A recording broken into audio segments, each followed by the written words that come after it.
तो आइए शुरुआत करते हैं।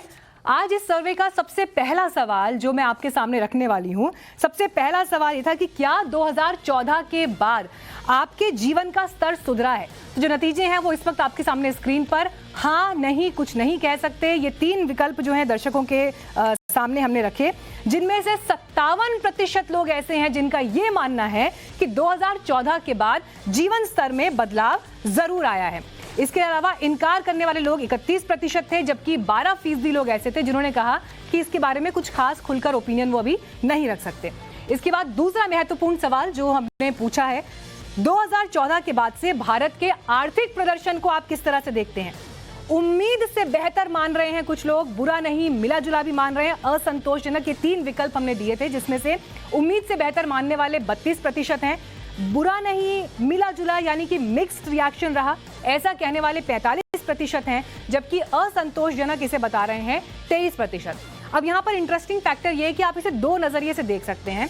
अगर आप ये माने कि उम्मीद से बेहतर और मिक्स्ड रिएक्शन को जोड़ दें तो करीब 77% आप मान रहे हैं कि जो लगभग संतोषजनक रूप से ये मानते हैं कि आर्थिक परिस्थितियां सुधरी हैं। लेकिन अगर आप मिले जुले रिएक्शंस को असंतोषजनक में जोड़ें तो वहां पर भी आंकड़ा बढ़कर हो जाता है 45 + 23% यानी कि 78%। तो ये एक ऐसा हिसाब यहाँ पर दिखाई दे रहा है जिसे लेकर जनता के भीतर भी उत्सुकता है। तो आइए इसी पर अब सीधे रिएक्शन लेते हैं, और ये रिएक्शन लेने के लिए मैं तहसीन पूनावाला सबसे पहले आपके पास आ रही हूँ।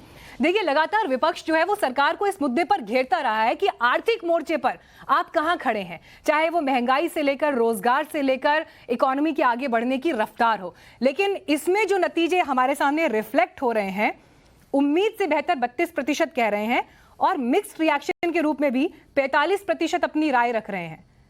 यानी सरकार को एक गो अहेड देते हुए 32 + 45 हम कर ले तो 77% लोग दिखाई देते हैं, 77%। लगता है कि आपका जो मुद्दा है वो जनता को ज्यादा छुआ नहीं। ना जी, अव्वल तो आपके शो में शिरकत करने का मौका मिला, इसलिए शुक्रगुजार हूं। आपको, सभी फेलो पैनलिस्ट को, दर्शकों को स्वतंत्रता दिवस की ढेर सारी शुभकामनाएं देना चाहूंगा।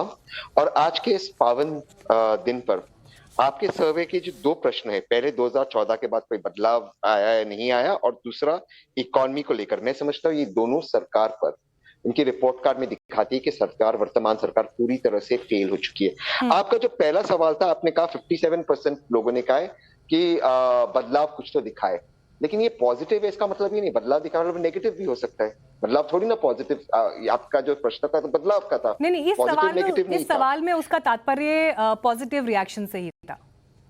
अच्छा, सवाल में उसका तात्पर्य तो ठीक है। देश की इकोनॉमी कॉन्ट्रैक्ट हो रही है, लोग खुश है इस सर्वे के हिसाब से, और 77% लोगों को लग रहा है कि इकोनॉमी बढ़ रही है।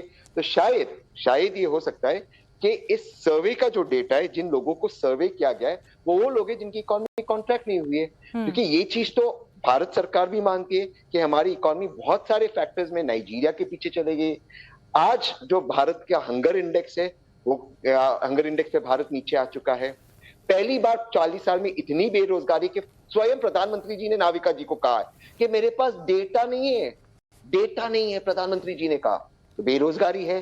अब आप कह रहे हो कि लोग खुश है बेरोजगारी में और इकोनॉमी कॉन्ट्रैक्ट हो रही है, उसको मैं कुछ कहने का, रूरल इकोनॉमी में कोई कंजम्पशन नहीं है। और मैं आरबीआई की आपको 2 रिपोर्ट से अपनी बात समाप्त करता हूं। आरबीआई कह रहा है आज भी मैन्युफैक्चरिंग प्री कोविड लेवल्स पे नहीं पहुंचा। प्री कोविड लेवल्स पे 67% मैन्युफैक्चरिंग था। दूसरा, क्रेडिट ग्रोथ स्लंप हो गया है। मैं जानता हूं भाजपा के प्रवक्ता कहेंगे कि ग्रोथ में बढ़त आई है, लेकिन जो ग्रोथ में स्लंप आया 2019-20 लेवल से, उसमें भी स्लंप आया है। कोई क्रेडिट ग्रोथ नहीं बढ़ा है, नया उद्योग लग ही नहीं रहा है। नया उद्योग लगेगा नहीं तो आपके पास रोजगार कैसे आएगा? क्या आप इस चीज को डिनाई कर सकते हैं कि 40 साल की सबसे ज्यादा बेरोजगारी आज देश में है? ठीक है, आंकड़े देखिए अपनी जगह है, लेकिन क्या तहसीन पूनावाला, एक आप मुझे क्विक रिएक्शन इस पर दीजिएगा। बहुत कुछ परसेप्शन पर भी निर्भर करता है। क्या आपको लगता है कि आप लोगों ने जिस तरह से इस मुद्दे को उठाया है, या विपक्ष ने जिस तरह से इस मुद्दे को उठाया है, वो परसेप्शन के लिहाज से जनता के बीच उस तरह से मौजूद नहीं है जैसा कि होना चाहिए था? हाँ या ना? बात परसेप्शन का नहीं है। मैं जेन्युइनली मानता हूं कि इस वक्त बहुत सारे लोग, इंक्लूडिंग वर्तमान सरकार, ग्राउंड रियलिटी से जुड़े हुए नहीं है। अगर आप जमीन पर जाए, अगर आप आम आदमी से बात करें, वो कहेंगे आज हॉस्पिटल में जाना इतना महंगा हो गया है, वो कहेंगे इन्फ्लेशन इतना बढ़ गया है, वो कहेंगे आज इतनी दिक्कत है, वो कहेंगे हम कंजम्पशन नहीं कर रहे, वो अपने बजट्स में कटौती कर रहे हैं। लेकिन सरकार इन चीजों को बाजू कर रही है, सरकार इन चीजों पर फोकस नहीं कर रही। ये पहली सरकार है, एक लाइन में सरकार को डिस्क्राइब करूंगा, हीरो पे जीएसटी 1.5%, दूध पे 5%, हॉस्पिटल बेड पे 5%, नारियल पानी पे 18%, 12%। नरेंद्र मोदी जी को ये डिफाइन करता है, आप पैसे वालों पर टैक्स ना लगाए, गरीबों पर टैक्स लगाए। लेकिन वोट फिर भी मिल रहे हैं, वोट लेकिन फिर भी मिल रहे हैं। ठीक है, शहजाद पूनावाला, आपके पास रिएक्शन के लिए आ रही हूं। देखिए, बेशक विपक्ष जिस मुद्दे को उठा रहा है, जनता के ओपिनियन में अगर हम इस वक्त हम उस चीज को देखें तो 45% लोग ऐसे हैं, लगभग आधा प्रतिशत मान लीजिए, जो ऐसे हैं जो ये कह रहे हैं कि मिला जुला है, मतलब ठीक है, संतोषजनक नहीं भी है तो ठीक है। लेकिन जो सीधा सीधा गो अहेड सरकार को देते हैं वो मात्र 32% हैं, मात्र 32%, आपके कुल वोट परसेंटेज से भी कम। पहले तो स्वतंत्रता दिवस की सभी को शुभकामनाएं, और मुझे उम्मीद है कि मुझे पूरी बात रखने दी जाएगी, और थोड़ा एको इसको करेक्ट करा दीजिए।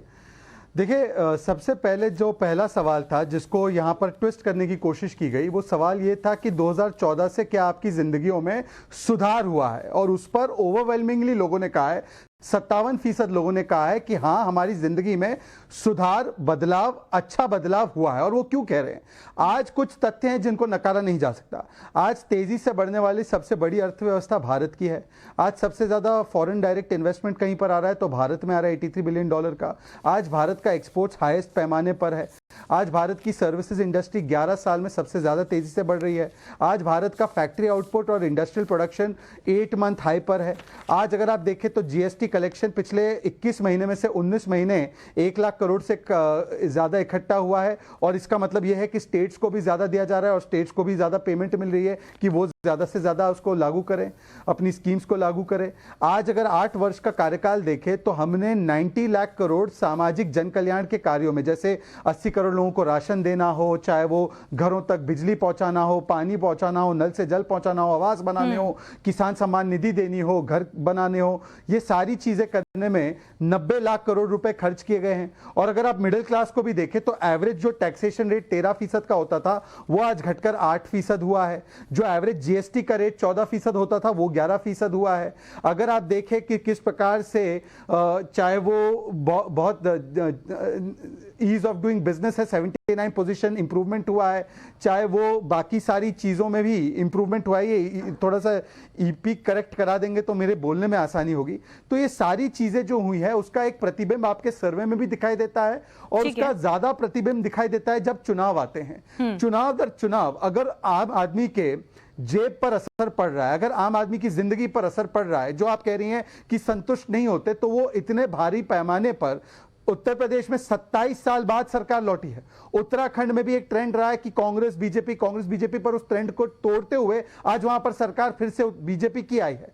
तो क्या ऐसे अभूतपूर्व नतीजे आ सकते थे अगर जनता असंतुष्ट होती? और जो लोग पांचों के पांचों स्टेट हार जाते हैं, उत्तर प्रदेश में मात्र 2% वोट बचे हैं, वो बेटे की गलती नहीं देख सकते हैं तो डेटा गलत है ये बताते हैं। तो बेटा गलत है, परंतु डेटा गलत पाना ये लोगों का वही ये करते हैं कि कभी जनता पर सवाल, कभी डेटा पर सवाल, क्योंकि बेटा बचाओ इनका चलते रहता है, इसलिए ये डेटा पर सवाल उठाते हैं।